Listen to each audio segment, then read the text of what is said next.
एक middle class families के लिए जो ज्वेलरी होनी चाहिए वो अब उनके हाथ से निकल चुकी है। पिछली बार सिक्का चांदी का 1100-1200 का बिकता था, अब वही सिक्का सीधा 2000 का हो गया। वैसे पहले आदमी 1 लाख रुपए लाता था तो उसे बहुत सारा सामान मिल जाता था, अब 1 लाख रुपए में उसे कुछ भी नहीं मिलता। कोई विशेष काम नहीं है, 25% में काम नहीं है। गवर्नमेंट ने जो GST वगैरह के कम करे थे, लेकिन उस तरह से इफेक्ट जो है कम नहीं हुआ। 75% बिजनेस डाउन है इस साल तो उसका धंधा नामात को आधे से भी मतलब 25% ही रह गया है। इंडियन रुपए की वैल्यू खत्म हो गई है। दोस्तों गौर से देखिए इस ग्राफ को, ये है चाइना का गोल्ड परचेज ग्राफ और पिछले 3-4 सालों में ये ग्राफ ने ऐसी रफ्तार पकड़ी है कि पूरे दुनिया के गोल्ड प्राइसेस हिलने लगे। और सिर्फ चाइना ही नहीं, रशिया भी तेजी से अपनी तिजोरी में गोल्ड भरते जा रहा है। इसके साथ साथ पोलैंड, टर्की और इंडिया भी तेजी से अपने गोल्ड रिजर्व्स बढ़ाते जा रहे हैं। Even India's RBI is riding this trend. That's the Reserve Bank of India. In this financial year, they've added gold worth $19 billion, which is cutting back on US government debt. Gold hits another record, but gold prices have climbed above $4,000 an ounce for the first time ever. Just gold the whole time. price of the precious yellow metal on the rise. China, India, Poland, and the Czech Republic have been among the biggest buyers. In fact, India has increased its gold reserves from 661 tons to 879 tons in the last 5 years. यानी सिर्फ भारत ने 220 ton सोना खरीदा हुआ है और इसका असर ऑलरेडी इंडियन मार्केट्स में दिखने लगा है।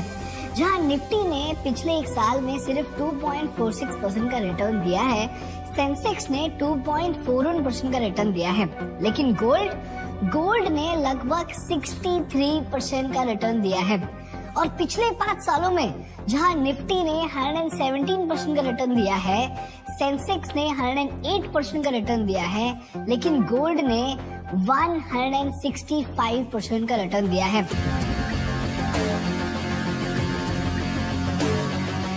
Gold has surged over 50% in the past year. It's a really fascinating asset. It's been around for a long time, which just shows the power of what it's been and how it's played into the market. Gold prices to rally further as several factors have turned positive for the yellow metal. अब कई लोग सोचते होंगे कि gold rally तो होता रहेगा, जैसे जैसे लोग गोल्ड खरीदेंगे वैसे वैसे प्राइसेस बढ़ते जाएंगे। Is it that simple?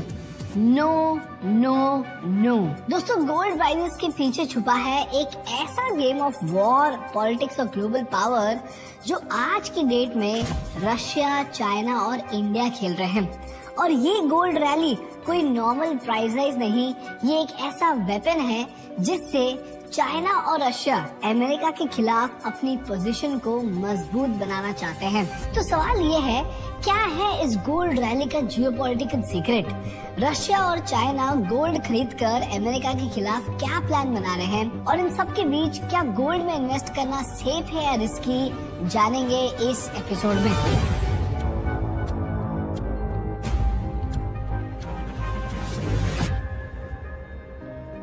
दोस्तों ये चैनल ज़ेरोदा और थिंक स्कूल का एक जॉइंट इनिशिएटिव है जिसके माध्यम से हम भारत को वर्ल्ड क्लास बिजनेस एजुकेशन देना चाहते हैं। तो अगर आप भी बिजनेस और जियोपॉलिटिक्स के बारे में जानकारी रखना चाहते हो तो प्लीज इस चैनल को सब्सक्राइब करो। आपके लिए तो ये फ्री है, लेकिन हमारे लिए ये बहुत बहुत जरूरी है।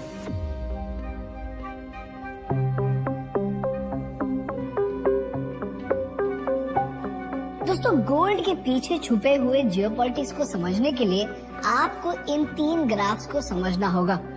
सबसे पहला ग्राफ ये बताता है कि जब जब दुनिया में वॉर या क्राइसिस होता है तब गोल्ड प्राइसेस बढ़ने लगते हैं। जैसे 1970s में ईरानियन रेवोल्यूशन हुआ, सोवियत यूनियन ने अफगानिस्तान को इन्वेड किया और इजराइल में योम किपुर वॉर चल रहा था। So both oil and gold prices started rising. उसी तरह जब रशिया ने यूक्रेन को इन्वेड किया, गोल्ड प्राइसेस बढ़ने लगे और ये हर बार होता है। तो सवाल ये है कि वॉर और गोल्ड प्राइस का क्या कनेक्शन? दोस्तों, इसका जवाब छुपा है 1944 के एक अग्रीमेंट में। दोस्तों, 1944 में वर्ल्ड वॉर 2 खत्म होते होते पूरी दुनिया की इकोनॉमी टूट चुकी थी।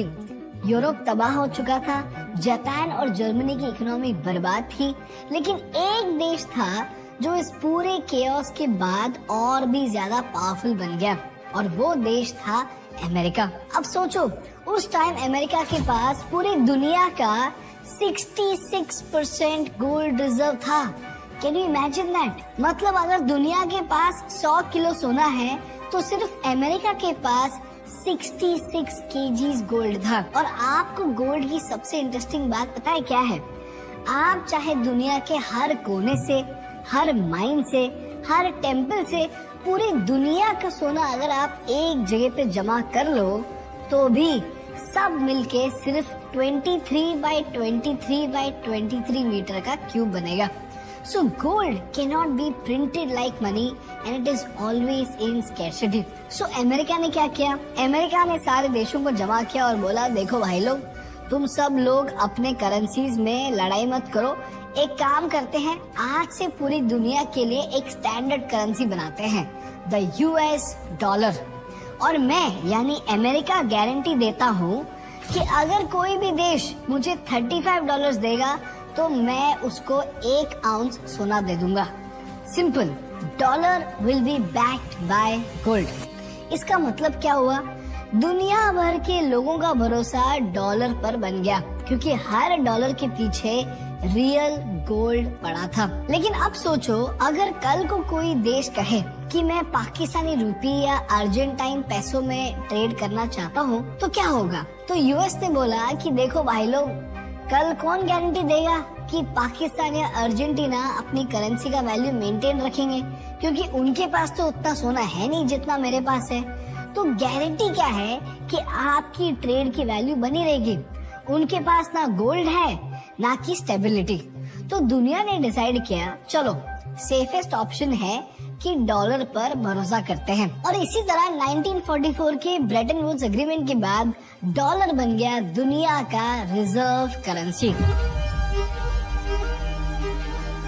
Halfway through the 20th century, the dollar became the world's reserve currency. If you want oil, you use dollars. If you want gold, you use dollars. If you want to exchange currencies, often the dollar sits in the middle of that transaction. Because people trust the U.S. government and they trust dollar assets.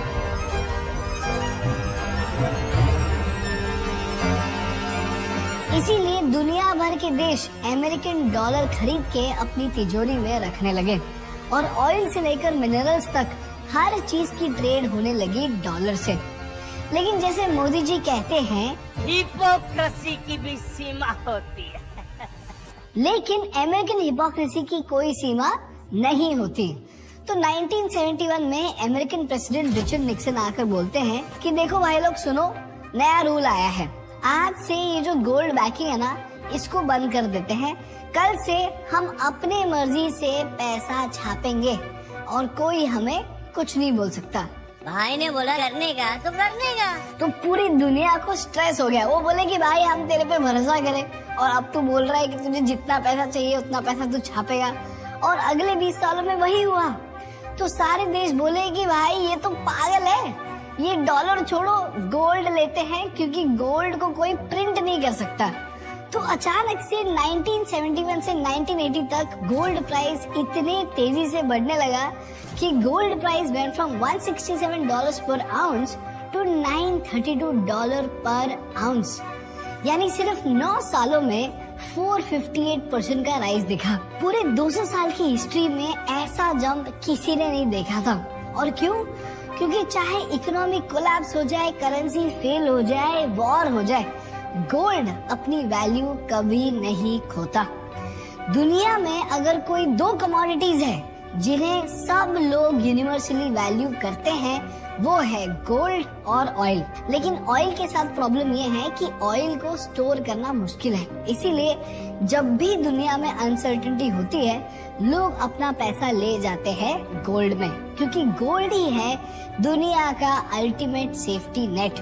और दोस्तों यही pattern आप बार बार history में देख सकते हो, चाहे वो गल्फ वॉर हो, 9/11 अटैक्स हो, इराक वॉर हो या फिर 2008 financial crisis. Gold is the ultimate precious metal. It's been around since the beginning of time. For a long time, the established wisdom was that gold goes up when there's a weak economy or a threat of recession. Since that gold keeps on shining even during global turmoil, it's considered a safe haven. हर global tension के बाद एक ही चीज साबित होती है, gold is the world's most trusted escape plan. ये है दोस्तों गोल्ड रैली का पहला कारण। अब आते हैं दूसरे कारण पर, और वो है the lack of trust in US dollar. और यहीं पर मैं आपको दूसरा ग्राफ दिखाना चाहता हूँ। इस ग्राफ को गौर से देखो, इसमें आपको दिखेगा कि दुनिया के सबसे बड़े देश रशिया, चाइना और इंडिया स्टेडीली अपने यूएस ट्रेजरी होल्डिंग्स को कम करते जा रहे हैं। और 2008 के फाइनेंशियल क्राइसिस के बाद 2010 तक यूएस ने क्वांटिटेटिव ईजिंग के नाम पे 2.1 ट्रिलियन डॉलर्स छापे। आप समझ रहे हो, 2 trillion dollars was more than the GDP of most countries at that time. और जब रशिया ने यूक्रेन को इन्वेड किया, अमेरिका ने रशिया के 300 बिलियन डॉलर्स के रिजर्व्स को फ्रीज कर दिया, और पूरी दुनिया ये देख के शॉक हो गई। As Russian forces invaded Ukraine, Western countries responded with a different kind of weapon. The group of 7 major economies will convene a task force to focus on freezing and seizing assets of key Russian elites. क्योंकि उन्होंने बोला कि भाई अगर US Russia के पैसे freeze कर सकता है तो कल को हमारे भी पैसे ही फ्रीज कर देगा। और बस वहीं से शुरू हुआ एक साइलेंट रेवोल्यूशन। धीरे धीरे सारे कंट्रीज अपने रिजर्व्स में गोल्ड का शेयर बढ़ाने लगे।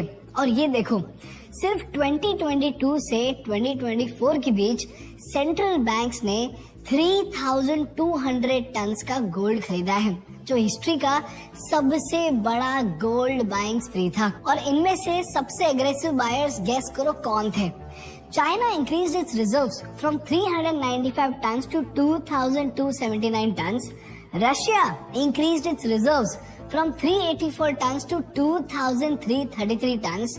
And India increased its reserves from 358 tons to 876 tons. In fact, Turkey also increased its reserves from 116 tons to 618 tons. तो मॉरल ऑफ द स्टोरी क्या है? जैसे जैसे अमेरिका पर देशों का भरोसा कम होगा, वैसे वैसे दुनिया गोल्ड को अपना इंश्योरेंस समझेगी। In short, the world slowly preparing for a world without dollar.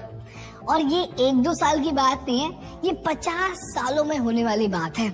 ये है दोस्तों the open geopolitical secret of gold rally. और इसका तीसरा कारण हो आप। Yes, you. आपने आजकल एक टर्म सुना होगा, गोल्ड ETF। पहले समझते हैं कि ETF होता क्या है।